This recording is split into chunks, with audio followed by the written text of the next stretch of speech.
Hello, everyone, and welcome back to With Love, Purple Prime. And I know y'all gonna get sick of me saying this, but all of the guests that I have invited are people who are very, very important in my life. And so, yet again, my favorite people in the world are here with me to share on our topic today. So, before we get started, I want to get the logistics out of the way. Please like, comment, share, and subscribe. Help us to grow this channel. So, if you've liked what you've seen so far, you're in for a treat today because this is a very special topic that is near and dear to my heart.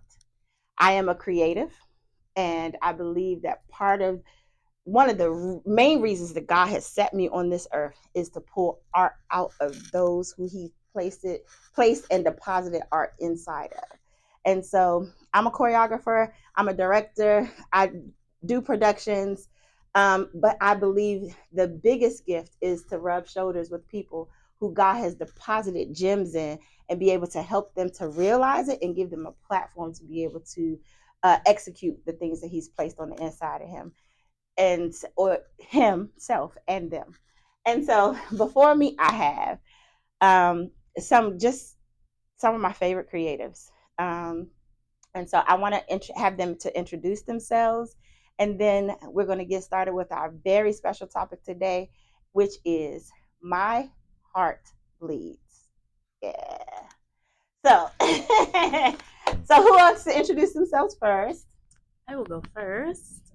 Hello, everybody. I am Taylor Rene. I have known all of these people over 10 years. We grew up in the arts together. Miss Tricie, we're grown now, but Miss Tricie is our arts mom. I feel like everybody probably uses mama very loosely at this point. But yes, I am also a choreographer. I teach dance around the DMV in DC public schools and PG County schools. I also am a spoken word artist. I run my own performing arts workshops, have my own creative business as well. I'm very happy to be here. I'm trying to take all this in right now. I'm embracing myself for this conversation. It's not working. So, yeah, this is going first. Well, next. You got it. All right. Hey, guys. So my name is Myra Gee, and like Taylor, she said a lot of things. I am also I'm a choreographer, dancer, work within productions, behind the scenes.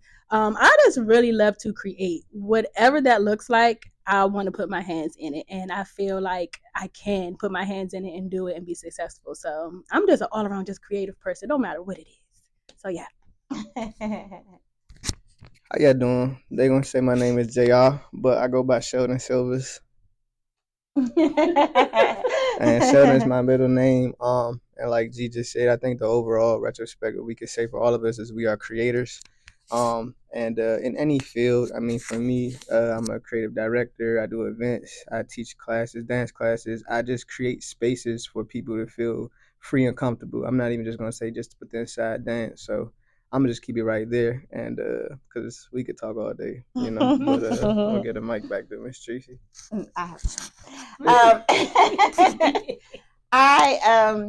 Oh my goodness, they are all so special to me. Every last one of them just melt my heart. I love to see them in what God has created for them to do, but I also just love the authentic relationship that I have with each and every one of them. And on another podcast, we talked about how you meet somebody or you meet your tribe, and it's like you can't even explain it. And I feel like for me, all of them, whether they accept, no, I think they do accept it. I have told all three of them at different times that they belong to me. I don't really know exactly how to explain that, but it's like I don't necessarily think I'm a collector of people, but there are certain people in life that just stand out and highlight, and I know that we're supposed to do things together. And so I live my life that way where, I'm going to do better sometimes. But I know if I need them, they are there. I said I'm going to do better because I feel like sometimes when they need me, I should do a better job of being there too. But so today's topic is just so special because I feel like there are people who can do the creatives and or participate on any scale, and it's just like a hobby or something that they really like to do. It may be even in fact something they're good at, but then there's a group of people that is driven by like their whole life source. The whole reason they were sent to the earth is because of the specific creative art that God has placed on the inside of them. And so, yeah, so that's what I really want to talk about today. I want to talk about, when, Myra, did you fall in love with the creative space that all makes up who you are? Okay, so if I can go back, and this question, it has like layers, but the very first moment, honestly, it was like high school. I just remember like picking up a camera and just like taking pictures of like just people, things, outdoors, nature. Like I knew I just like had an eye just for like, I don't know. It's just like using a camera. Like that was art to me at that time. And I don't know if it was because like it was like the social media like era, like the birth of it, but it was deeper than just trying to take a picture of myself. It was like I just wanted to take pictures of like beautiful things, right? So like that was like my first experience with just like creating and art and making it something like beautiful. But also during that time is where I developed my love for dance. And at that time as well, for some people, again, it was a hobby, and it was a hobby for me as well, but I didn't know how good I was until people started to say little things about just my talent and my skill. And that began to like really like trigger in my mind, like, okay. And with that thought just coming into my mind, it just allowed me to just like kind of like really like develop that and growing that. So that was like my first encounter with just like creating and art and things like that. I love that. All right. Yeah. My first, my first realized that wordsmith has no words. So I was a child. I was a child, and um, I did not express myself very well. I was silent very early as a child, and what I do remember though is writing everything down. I used to like in school. I didn't talk to anybody, but I would write down everything that's happening. I was also biting her nose. She biting her nose every class. Like I would write everything that's happening, like I was talking to somebody. And I had an encounter talking to God. Like I didn't have an imaginary friend, but I had God. God was that for me. And Absolutely. if I had an imaginary friend, it was God. So having those conversations with him was where I started to write poetry and songs and sing to him, dance with him, doing everything with him. And it just because I was a little socially, not socially awkward, but just socially distant, not in the sense of COVID, but just I was very far from being socially interactive with people. So it was like uh, hmm, it was easy to give that to him because he gave, I didn't understand that then, but it was easy to dance for God and do all these things. Everybody else just kind of knew me. Oh, she's gonna be the forensic scientist. She's gonna be the first in our family to graduate. She going to college. She the millionaire. She the breadwinner. Da da da da. But I was doing those things because I could, and I didn't really know how else to relate to people because I grew up in survival mode. Everybody's waiting for you to do something constructive that they feel like is going to change everything. So that's how I related to everyone, family. Oh, that's the smart. She's the smart one. Like she's the one. Out of all 8 of them, she the one. Da, da, da. That's how people kind of related to me, and I didn't say much, but I knew I could do all of these things. Mind you, my father, creative all around. My mother, creative all around. But they didn't get to pursue those things the way that they wanted to when we were growing up. Survival mode was not a stranger. So, but yeah, growing up, that's when I knew, and I finally accepted it when I went to college and the Lord told me. Like, there's that. Stick a pin. I'm coming back to that. I remember that. We're gonna come back. Let my son answer. Definitely a layered question. Talk too much. Can you say the question again? Absolutely. When did you first fall in love with your craft? Oh, okay, yeah, it's layered. I thought that's what the question was. So like, as y'all know, like when you're young, like you think you know what love is. I get deep. You think you know what love is, and for a long time when we talk about certain layers of my craft, because it could be dance, it could be event coordination, filmmaking, whatever the case may be. But let's just talk about dance first. I thought that I was in love with my craft, but when I really like matured through it, it was really just a lust of what it could bring me. The attention, the fame, the money, or just like excitement or the thrill, or whatever the case may be. So it wasn't until like I found God at the age 17 until I realized from dancing in church, you know, live with it. From dancing in church, that's when like I had an encounter where like it wasn't about what I received, it was more so what I gave to people and gave to him. That like kind of altered my perspective of like falling in love with your craft because it gave me a different level of peace from serving others. And that could be a small thing when you can think deep, really deep with that, because that overflowed into other like avenues, whether it be filmmaking. I wanted to like shoot videos and stuff for myself because I wanted to cut out the middleman and make myself look sweet. But then I started to see like how my art and passion with filmmaking can make other people feel outside of just me being behind the camera or me being in front of the camera. You feel what I'm saying? So developing, even filmmaking, developing at a young age, doing stuff in my school, trying to like make projects over Windows, movie making stuff like that, and then connecting later with Myra, like when I got older, and she was at the Arts Institute of Washington, and like learning more of the newer programs, and then hit the Final Cut. After like I got through the phase, like you know, making myself look lit, it was like, oh shoot, if I put what's inside of my head and make it a reality and help other people, it could be so much better. So that's when I got into the lane of directing and serving. So the whole retrospect, the root of it all, it's like I fell in love with craft when I realized that it was bigger than me and it was meant to serve. So that's when I fell in love. But that had a big deal with God. So we use that for everything else, whether it's coordinating and everything else. I love that answer. That's awesome.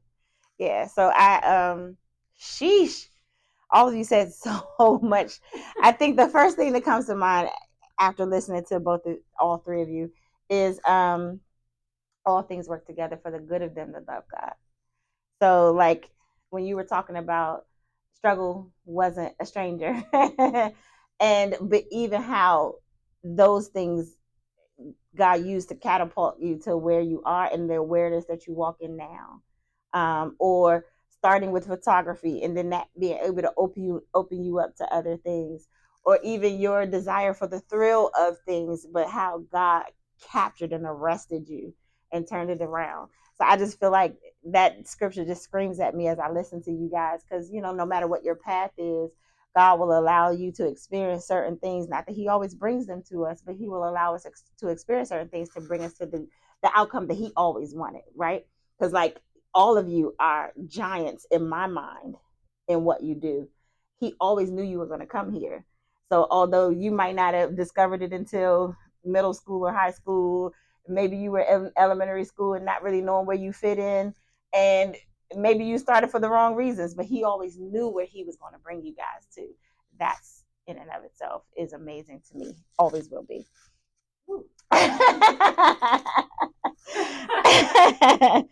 So I think, let's see, what do I want to ask you guys next?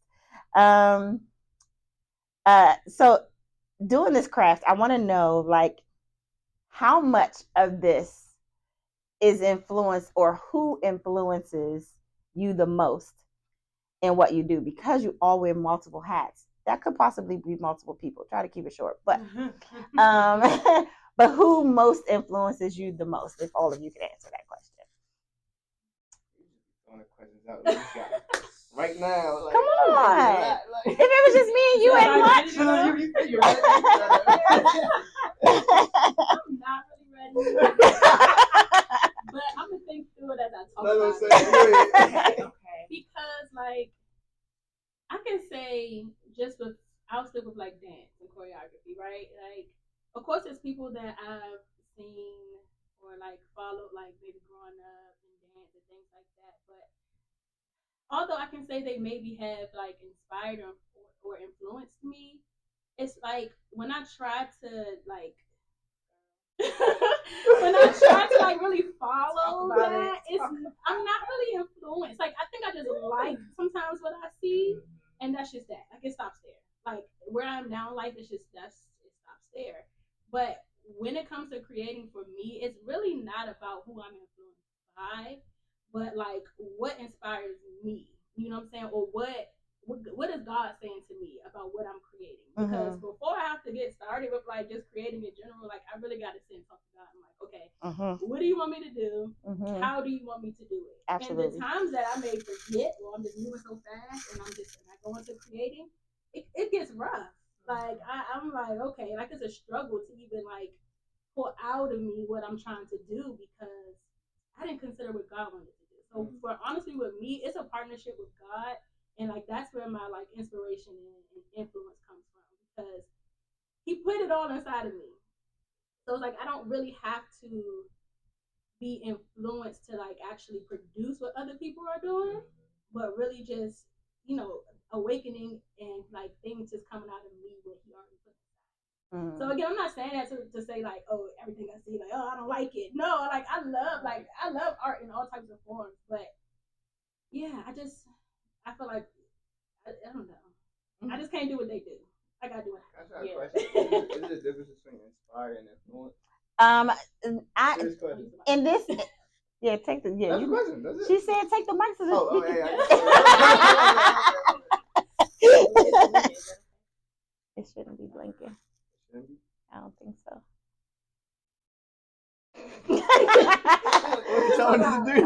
Go ahead. Just talk loud. I honestly, wordsmith, you can correct me. They're so similar. They kind of go along the same path, influence and inspiration. Influence, I think, because I think that's where you're asking the question from. Because she was like, I don't have any one particular person who is influencing me. But then inspiration. So yesterday I went to see Ty Tribbett, and it was amazing. Shout out Ty Tribbett Music. It was an amazing show. I'm a Ty Tribbett fan, but I'm also just an arts fan. And so anytime I'm in the building where there are people creating or demonstrating what they have created, I'm always going to be inspired. And so, like literally, one of the songs, everybody around me is jumping around, and I am standing completely still because I am now inspired to create. So while I wouldn't necessarily say he is an influence, I guess I could say he is, but watching somebody do what they do makes me want to do what I do. Right, that's what I feel like. Yeah, I was gonna say that. I'm glad you said that because it is a difference. I think sometimes, especially as like creatives, we can like blend the two because we're so like passionate about what we do. But that is true because I will say I am like art inspires me to create art from myself. For sure. Yeah. Go ahead. What you got? So influence. When you think about an influencer, even with what influencers do now, they make people do a certain thing. They don't inspire you to do your own thing. Hey, go buy this. Hey, try this. Yeah. So influence is more of an imprint on you to duplicate or imitate what's happening. That's very good. Versus inspiration, it sparks what's already in there, so you can boom bring it up. So yeah, they are different. So she definitely answered your question. All right. So what inspires you? Like all of you, I get inspired by a lot of things, and I can't do everything that I see. So it's not easy to be influenced. I try to glean and lean and like teach me your ways, and it never works. It never works because I haven't been given away. So I have to. If it don't come out that way, I can't even do it.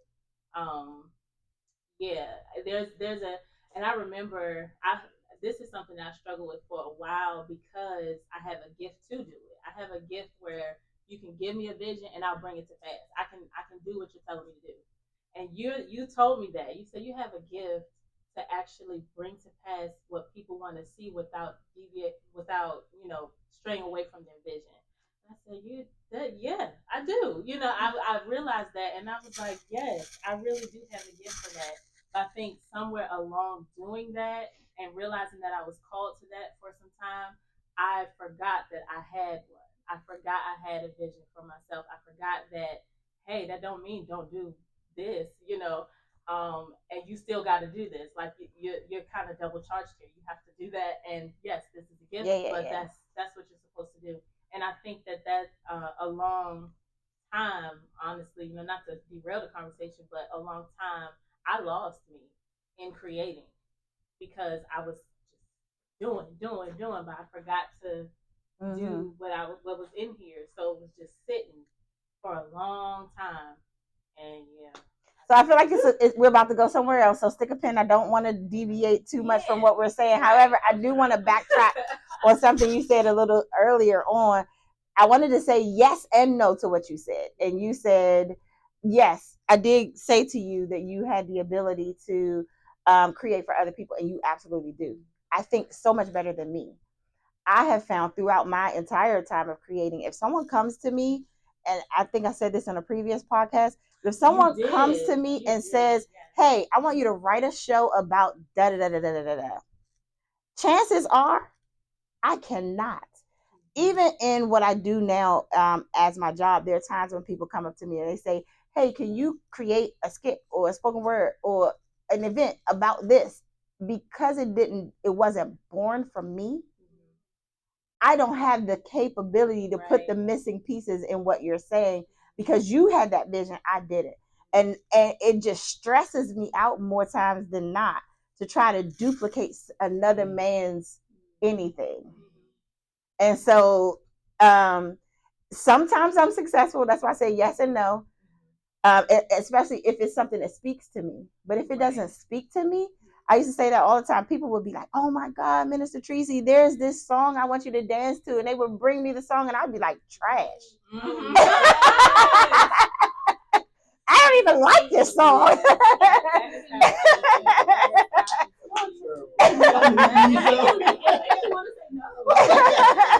But I think that what gels the two together is the Holy Spirit. You have to consult God when you're creating anything.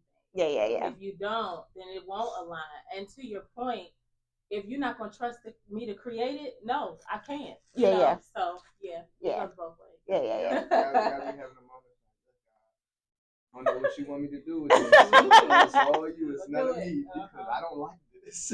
Yeah, no, I've had to say no. I mean, and for me, more times because that is automatically. Nobody taught me that. That is automatically a part of my process. That whenever I sit down to do anything, I'm always like, "Come with me." Like, if you don't come, then I'm probably gonna fall asleep while I'm trying to write or trying to listen to this music because I am disinterested without your involvement. I can't do anything. I don't write without him. I don't try to write songs, productions. I don't choreograph without him. I don't try to come up with show concepts without him at all. Because otherwise, it's just going to be one word on the paper. And that's it. So, but there are times like when people will bring me music or bring me concepts and it doesn't touch me. And so I'm like, sorry, right?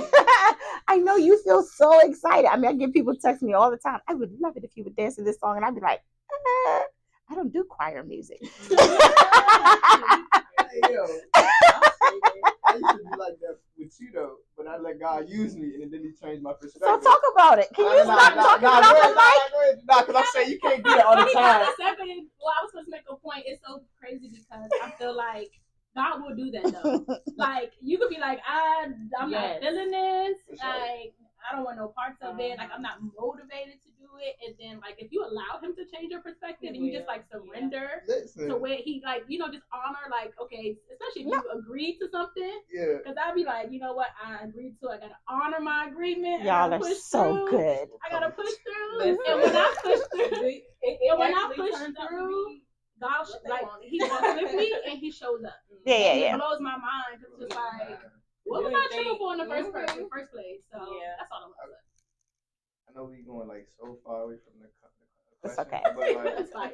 But that's funny because like for example like it's probably like 3 or 2 songs. I looked at Yeah.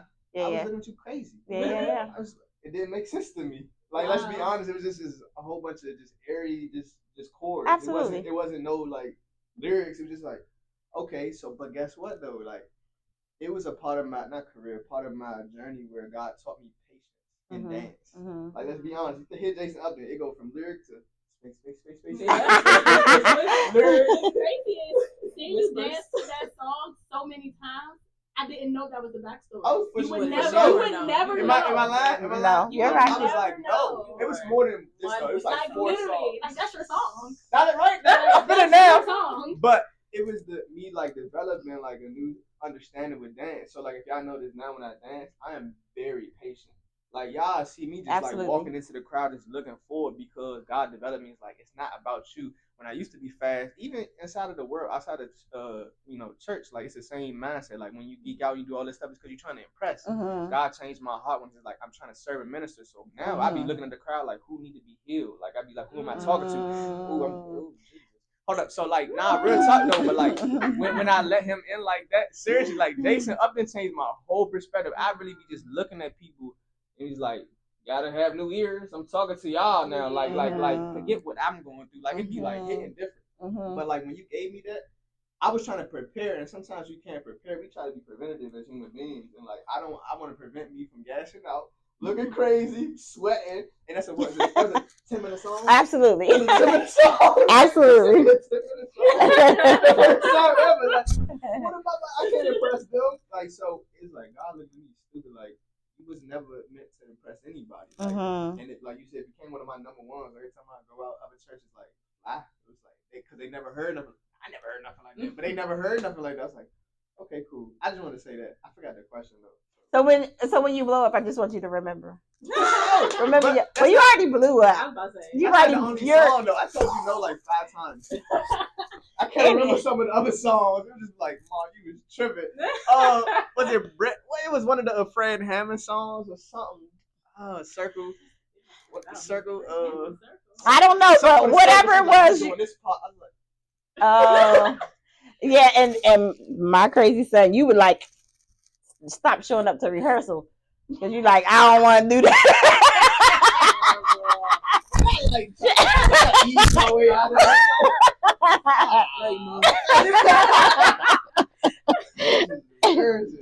But to go back to, because I was so inspired yesterday, but listening to you talk, one of the things that I love most, which is what took me out of the concert, and I had to start writing. I had to start creating. One of the things that Ty Tribbett said is, he said, it was like he said, I want to share my nuggets with you. And I feel like all of us have done this. He said, I want to share my nuggets with you. He was talking to the singers as we prepare to get ready to do this tour. He said, all I want us to do is start heavy hymn and end heavy hymn. And so as he began to talk, he said, I don't want to come up to a build up. He said, oftentimes, and this is something that I have said many times in the spaces that I work in, I hate that we have to like lead people into worship.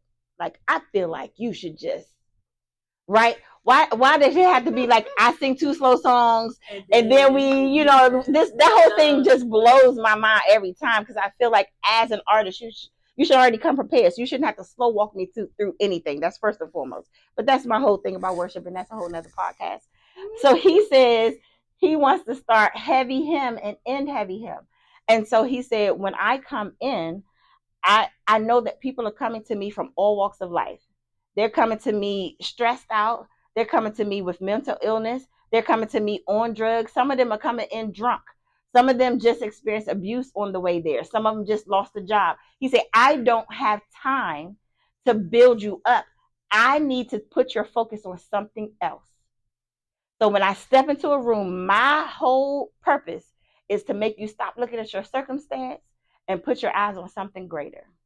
And so when you begin to talk about how when you come in and you're looking at the people and you're taking time, and Holy Spirit has taught you to be patient with how you deliver what you're about to do, how you're about to partner with God in this thing, it's like, the bigger agenda is not that you just clap me up at the end and say, oh, Myra, you did a great job.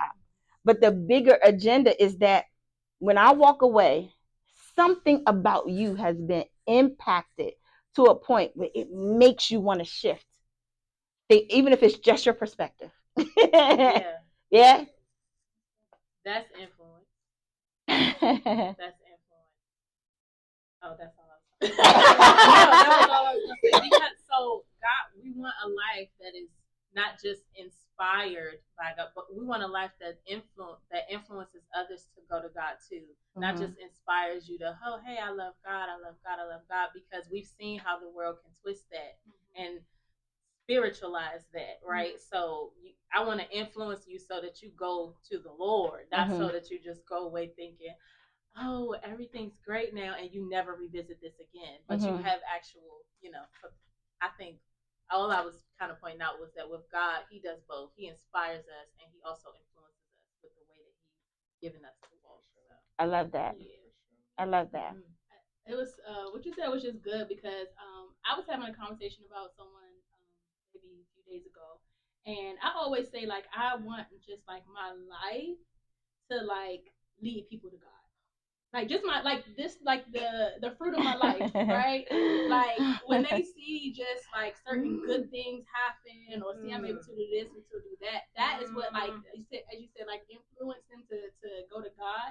Like that is what I want them to see, just how I live my life. And a lot of times people may be like, oh, like, how did this happen for you? How did that happen for you? Like, my student loans got deleted, erased. And they're like, how God, like, God. Like, I didn't do anything. I'm like, I didn't do anything. You know what I'm saying? For some people, that could be like, what do you need to do anything? Because God did it for me. Like, you know what I'm saying? But I know behind the scenes, with my relationship with God, it's like, and so for me, it's like, it's no surprise. It's no surprise to me. But even with my art as well, it's like, my art developed not even naturally. Like I literally developed in my skill to like dance and to create through my relationship with God. It was not a natural thing whatsoever. Like it blows my mind, honestly, because even like you guys know, I wasn't technically trained growing up. I didn't go to dance class. My parents never put me in a dance class, not one. And so for me to even do any of the things that I've done, it's just like it's amazing because again, it's just like I really just had to tap into like the gift God gave me, and through Him and surrendering to Him, He developed that in me. You know, like yes, of course, like you work and you develop and things like that. But for the longest growing up, I always felt like I was behind because I never got what other people got. But until I had to let that go, and it's like, no, I'm not behind in my art. Like God gave this to me, so it's no way that I could be behind. And once I really like leaned into that, like He helped me see that it was really Him just working through my gifts. So, I don't even know how I got there. I don't know how I got there. I think for me, I think that's one of the things that connects me to the three of you so much. I feel like it's a commonality, and I won't sit up here and pretend like you got it from me, but I recognize what's in me is also in you guys, and that is, I used to pray this prayer that God would put me on display. I would always say, I want to be the sign. I want to be the blinking light that points people to you. And you talked about earlier about thrill of performing, because let's just be real. When you're doing what God created you to do, there's I can't even explain it. It is like a drug, right? There's something on the inside that just everything is at peace on your insides. When you are fully being who God created you to be, there's no place like it. There's no safe place. There's no, like, it's almost like a vacation inside your own self because you're in the perfect place at the perfect time doing exactly what God has placed on the inside of you to do. But to go a little further, I don't think I used to run away from it as a kid. I would, all of my shows, I would be the last person to come out because I didn't like the applause. That's a whole nother conversation. But once I realized that what I could offer to the world caused people to fall on their face for Him, ooh, boy. I don't care if you never called my name, but if what I just did stopped the whole flow of the service or whatever is taking place, the conference, whatever I did, pointed everybody's attention towards my Father, then I can't even explain what that feels like for me. for people to be able to not just be influenced and not just be inspired, although those things are good, but if it makes you want to live your life better and it makes you want to come before God the Father and surrender, boy, I don't even, a drug is not even good enough for what that feels like. I don't know what that is. You can say, like, you know, when certain things happen, they say when you hug or when you kiss, endorphins are released. I don't know what's, or oxytocin, whatever. I don't know what gets released when you're in the perfect place, in the perfect, I feel like those things pale in comparison to what really takes place. I love you. This is why I love you.